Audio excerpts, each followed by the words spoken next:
All right, y'all, we are now on practical number 6, which is going to be the lower extremity or leg.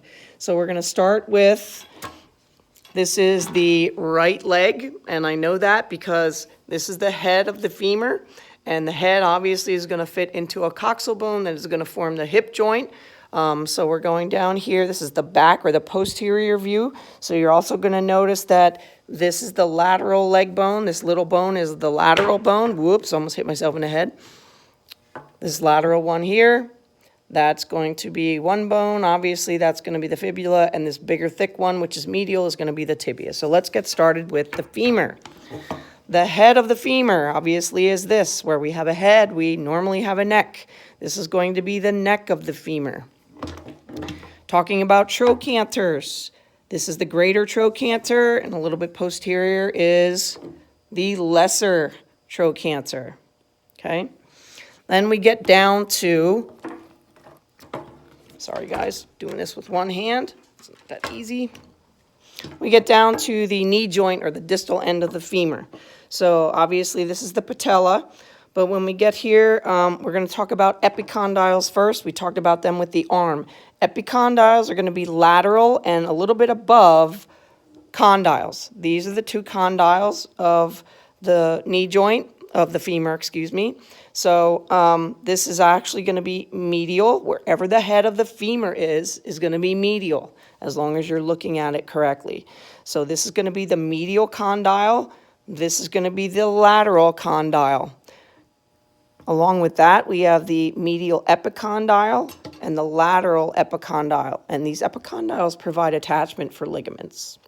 Okay. Adductor tubercle is medial. So if we turn this over here, we're looking at this. There's a little tiny bump over here. It's pretty pronounced. This is going to be for adductor muscles that add your muscles or add your leg to your body or bring your leg in from out to in towards your body. So this is adductor tubercle.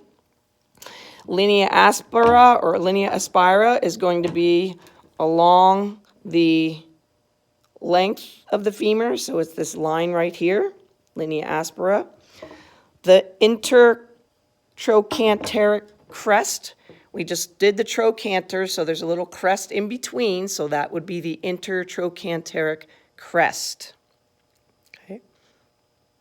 Intercondylar fossa or fossa, this is going to be, and it's hard to see with this, but in between the two condyles, you have a little divot in here. That's going to be the intercondylar fossa, in between the condyles. That's what it means. The last thing underneath the femur is called fovea capitis, and that's that little dent that's in the head of the femur. Okay. I already showed you the patella right here. On some of the models, you'll see a patellar tendon over it. You just lift it up to show me the patella.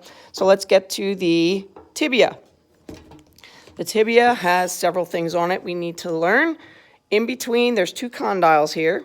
There is the medial condyle, which corresponds with the medial condyle of the femur, and the medial condyle of the tibia, which, the lateral, condyle of the tibia, which corresponds with the lateral condyle of the femur. Oh my goodness, I'm getting tired.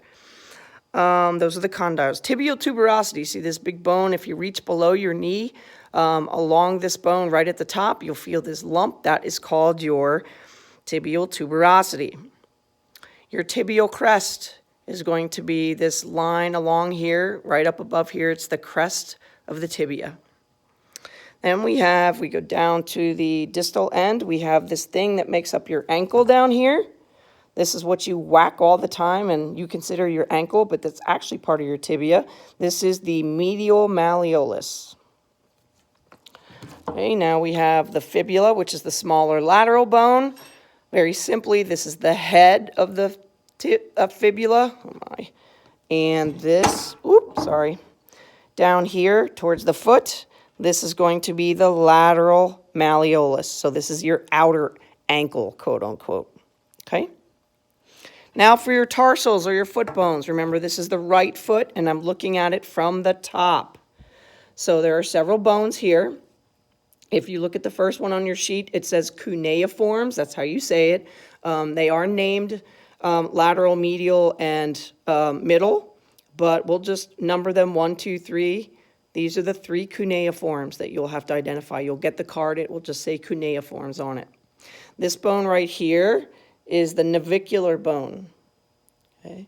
This bone here that articulates with the tibia, this bone right here, some of you will see the bones individually and they'll have a hole here. That's for the tibia to kind of articulate as a bot skeleton. That's the talus. Okay. Next one is calcaneus. You guys all know the heel. That is a big bone that comprises the calcaneus bone. And then this lateral bone is actually called a cuboid. Remember, these are the metatarsals. And these are the foot phalanges, just like in the finger phalanges, 2, 3, and 4. 2, 3, 4, and 5 have 3 phalanges, distal, proximal, middle. But the toe, the big toe or the hallux, only has 2, the distal and the proximal. Remember, these are your metatarsals. These are your foot phalanges. Okay.